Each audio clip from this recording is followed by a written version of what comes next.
இன்றைக்கி நம்ம இந்த வீடியோவில் எப்பயும் போல் நம்ம ஒரு கேக் வீடியோ தான் பார்க்க போகிறோம். பட் இதுக்கு முன்னாடி நான் ஷேர் பண்ண வீடியோலாம் கம்பேர் பண்ணும்போது இந்த வீடியோ டிப்ஸ் வந்து ரொம்பவே உங்களுக்கு பயனுள்ளதாக இருக்கும். ஹோம் பேக்கராக இருக்கீங்க அப்படின்னா கண்டிப்பாக இந்த ப்ராப்ளமை நீங்கள் ஃபேஸ் பண்ணியிருப்பீங்க. எல்லாருனாலையுமே ரொம்பவே ஈஸியாக கேக் பண்ணிட முடியும். அதனுடைய ஹைட்டு மட்டும் என்ன ஆகும்னா நம்ம கடையில் வாங்குற மாதிரி டிசைன் பண்ணி ஹைட்டை இன்க்ரீஸ் பண்ண முடியாமல் இருக்கலாம். நான் பேஸ் வந்து ஜஸ்ட் 2 சென்டிமீட்டர் மட்டும்தான் எடுத்திருக்கேன். இதை யூஸ் பண்ணி எப்படி இதை டபுள் ஆக்க போகிறேன்னு பார்க்க போகிறோம். நான் 8 சென்டிமீட்டருக்கு ஹைட் பண்ணியிருக்கேன். அதாவது கிட்டத்தட்ட 3.5 இன்ச் வரைக்கும் நான் அதிகம் பண்ணியிருக்கேன். இது இப்போ எப்படி பண்ணுறதுன்னு பார்க்கலாம்.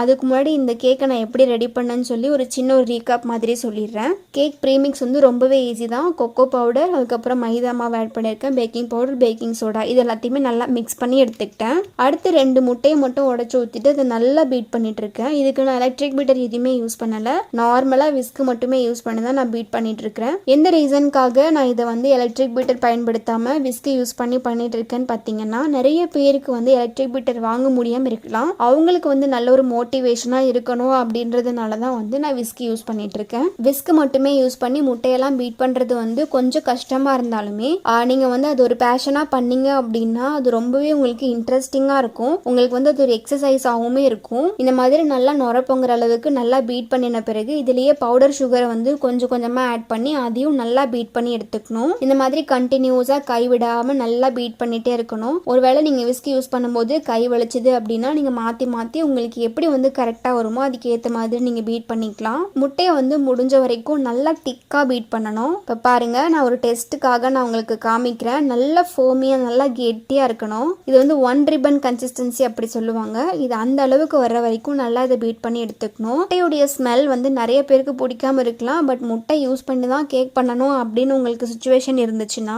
நீங்கள் இது கூட வந்து எசன்ஸ் ஆட் பண்ணிக்கலாம். யூஸ்வலாக வந்து வெனிலா எசன்ஸ் நம்ம யூஸ் பண்ணுவோம். நான் வந்து இந்த கேக்குக்கு வந்து மில்க் எசன்ஸ் யூஸ் பண்ணியிருக்கேன். வெனிலா எசன்ஸை விட மில்க் ஃப்ளேவர் வந்து நல்லாவே எடுத்து கொடுத்துச்சு. அதனால இந்த கேக்ல எனக்கு பார்த்தீங்கன்னா எக் ஸ்மெல் வந்து ஒரு டிராப் கூட வரவே இல்லை. முட்டையும் சர்க்கரையும் நல்லா ஃபோமியாக பீட் பண்ணி எடுத்தாச்சு. இப்போ நம்ம ரெடி பண்ணி வச்சிருந்த கேக் ப்ரீமிக்ஸையும் கொஞ்சம் கொஞ்சமாக ஆட் பண்ணி சூப்பராக பேட்டர் ரெடி பண்ணி எடுத்துக்கணும். அடுத்து இந்த பேட்டரை வந்து கேக் டீனில் ஆட் பண்ணி எப்பயும் போல் நம்ம பேக் பண்ணி எடுத்துக்கணும்.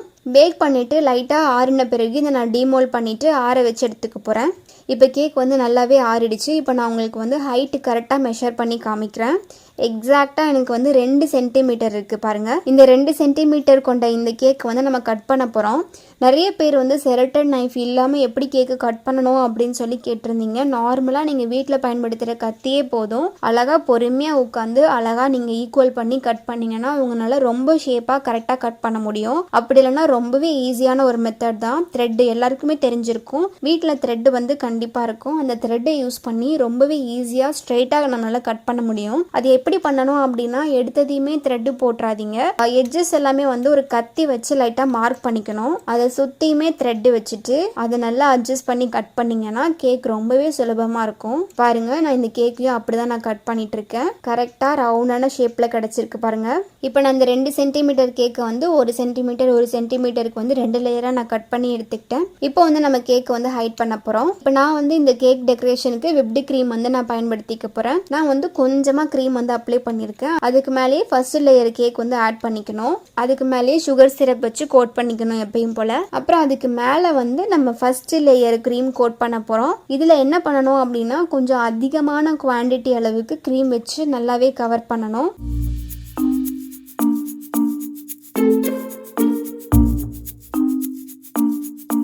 அடுத்து 2வது கேக் லேயரும் ஆட் பண்ணியிருக்கேன். அதுக்கு மேலே சுகர் சிரப் வச்சு கோட் பண்ணியாச்சு. அடுத்து கொஞ்சம் நிறைய க்ரீமே எடுத்துட்டு மேலேருந்து நம்ம க்ரம் கோட் பண்ண ஆரம்பிச்சுக்கலாம்.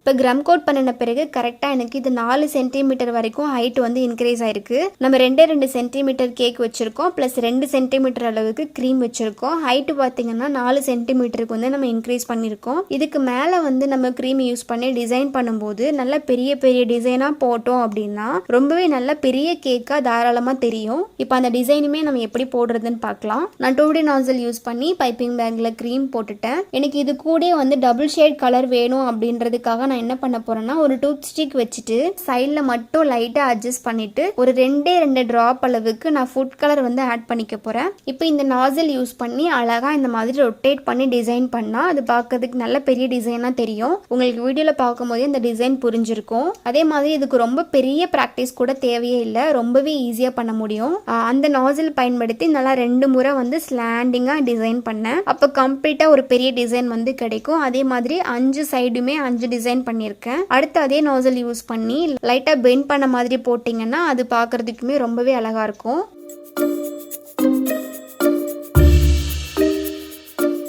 மேலெல்லாம் லைட்டாக டிசைன் முடிச்சிட்ட பிறகு கீழேயும் நம்ம அதே நாசல் யூஸ் பண்ணி ஃபுல்லாகவே நம்ம கவர் பண்ணிக்கலாம்.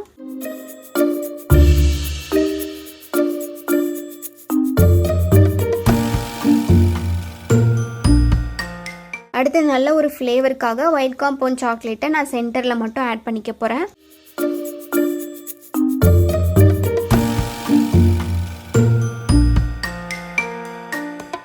அடுத்து சின்ன சைஸில் உள்ள லீஃப் நாசில் பயன்படுத்தி இலை மாதிரி நான் போட்டுட்ருக்கேன். இது எப்படி பண்ணணும் அப்படின்னா லைட்டாக நீங்கள் இப்படி ஒரு சின்ன சின்ன டாட் மாதிரி வச்சு எடுத்தீங்கன்னா அது வந்து லீஃப் டிசைனுக்கு வந்து வந்துடும். இதே மாதிரி கீழே ஃபுல்லாகவே நம்ம டிசைன் பண்ணிவிட்டு சைட்லேயுமே அழகாக வேணும்னா டிசைன் பண்ணிக்கலாம். இந்த டிசைன் வந்து எனக்கு பண்ணும்போதே ரொம்பவே பார்க்குறதுக்கு ரொம்பவே நல்லா இருந்தது, பண்ணுறதுக்கும் ரொம்பவே இன்ட்ரெஸ்டிங்காகவும் இருந்தது.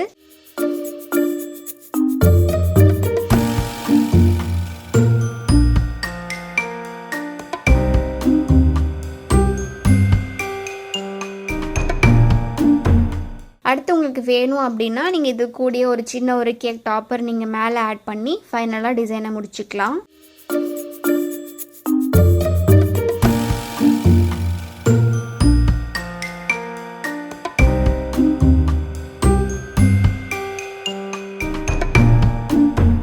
இப்போ ஃபைனலாக இந்த கேக் எவ்வளோ ஹைட் இருந்துச்சுன்னு நான் உங்களுக்கு காமிக்கிறேன். கரெக்டாக பார்த்தீங்கன்னா இந்த கேக்கினுடைய ஹைட் வந்து 3.5 இன்ச் வந்து ஹைட் இன்க்ரீஸ் ஆயிருக்கு. கிட்டத்தட்ட ஒரு 8 சென்டிமீட்டர் கிட்ட வரைக்கும் நம்ம ஹைட்டை வந்து இன்க்ரீஸ் பண்ணியிருக்கோம். இந்த டிப்ஸை வந்து நான் ரொம்ப நாளாக உங்களுக்கு சொல்லணும் அப்படின்னு நினச்சிட்டு இருந்த ஒரு டிப்ஸ் தான். இந்த வீடியோ வந்து உங்களுக்கு கண்டிப்பாக ஏதாவது ஒரு வகையில் பயனுள்ளதாக இருக்கும் அப்படின்னு நினைக்கிறேன். இருந்துச்சு அப்படின்னா நம்ம சேனலை சப்ஸ்கிரைப் பண்ணி வச்சுக்கோங்க. And thank you so much.